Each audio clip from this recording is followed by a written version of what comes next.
Hey internet, so back with the brakes on the 600R, and I think it was, as we suspected, the fact that the right hand caliper is missing one of the bleed screws. So here we go, let's have a quick look. Right, so you can see I've got the caliper off. You can see this is where the bleed screw is missing from, and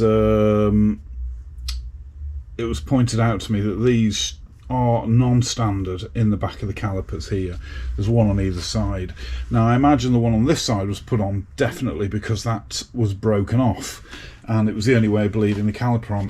The problem is when the caliper's in position, if you go out to the other side you can have a look, because I don't want to move that one at the moment. So here you can see that caliper.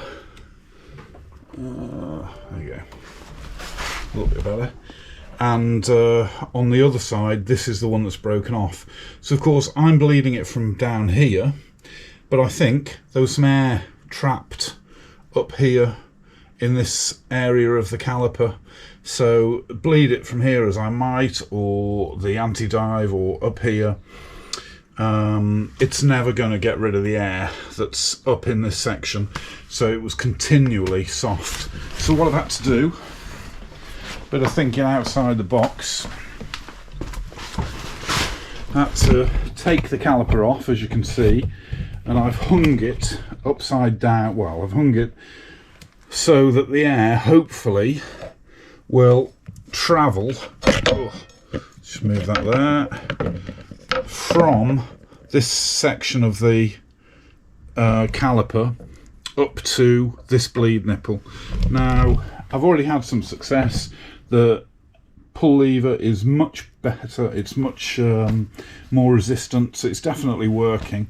So what I've done is I've just bound this up again. I've got it back, pumped it until it was really hard, and I've really pulled it back with this bungee, and I'm just leaving it there for a bit.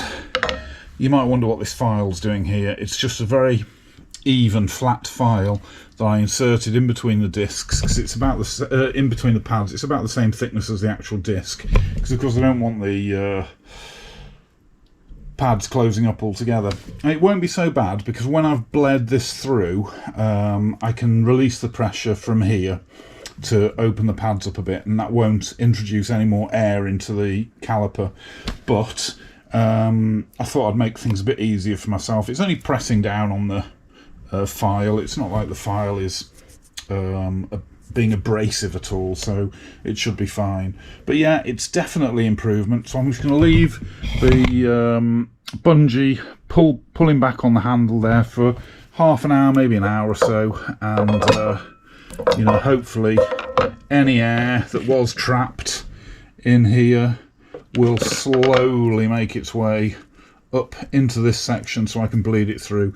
I could after I hung it like this and pumped it a lot, the first time I opened it, it was definitely some air came out, so it's probably all out, but I just want to be absolutely sure before I put it back on the disc. But yeah, there you go, all should all be done. So we'll hopefully get the throttle cables done in a minute. Thanks very much. Anyway, so brakes done. It definitely was what I said it was. Oops, let's just go and have a look.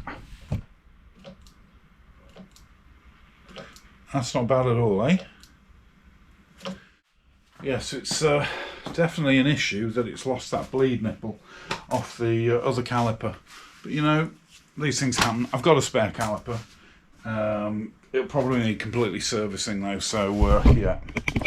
Right, okay, so what we're going to do now is we're going to have a look at that throttle. Let me just remind you of the problem I've got there. Now, I have had it suggested to me by Jason, thank you very much, that the throttle cables need adjusting. But you know, whilst that is probably in most instances the correct advice, I quite think it's probably likely, because this is a crap aftermarket hand grip, you know, because I don't think, I mean, from there it's snapping back nicely, but I don't know if I'll be able to yank it back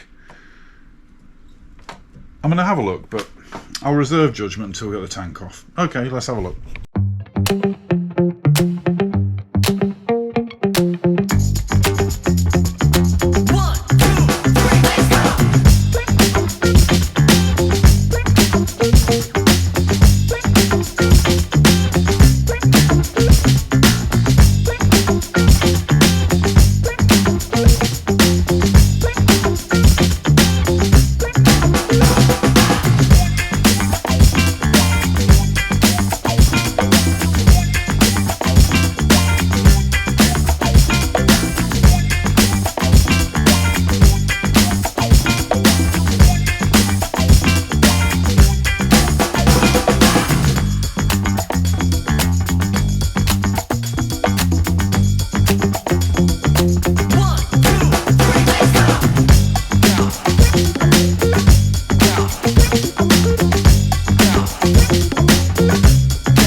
Okay, so we can see here the very rusty, let's see if we can free them up a bit, adjusters.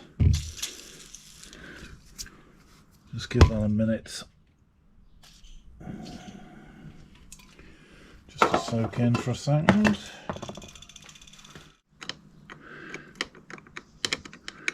Right, so the nuts are 10, there's about an 8. Yep. Oh yeah, oh right actually.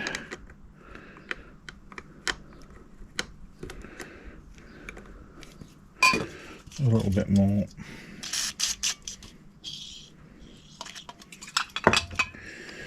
Hopefully this one will be just as good. Yep. Tight though, give it a little bit more.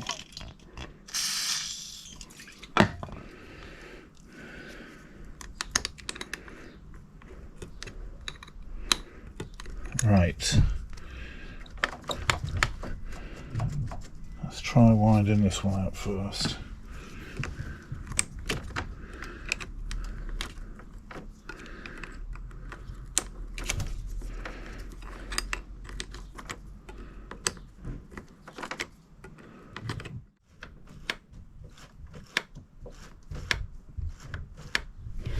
Right, so we've oiled it up a bit. Those springs, the return springs, let's have a look. Oh, still a little bit of play, but you know, you get that in anything, wouldn't you? That is a ton better than it was before. Yep, so great, good advice on that one. Thanks, Jace. Right, let's bob it back together.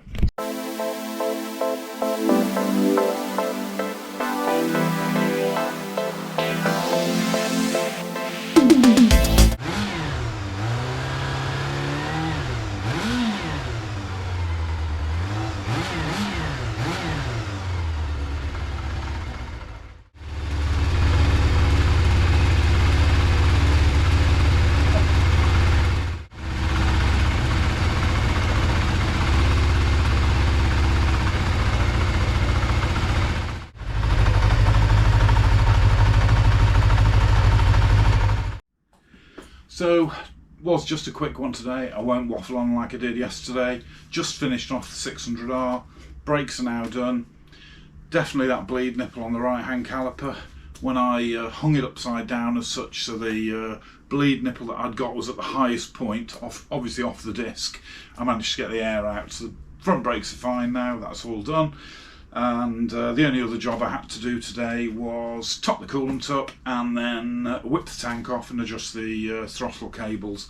I've got to be honest, I wasn't very optimistic because the grips don't feel that, you know, that good a quality. They're obviously an aftermarket product, but taking the advice that I did, I've adjusted them up on the 2 throttle cables, and it's made a great big difference. So yeah, it's all ready to go. So this time, hopefully, well, come the end of the week when the Z550 is back, I can crack on with that guilt-free, knowing that the GPz600r is there and just ready to be used as and when I want to. So I haven't got to do anything to that to keep it on the road for the remainder of summer.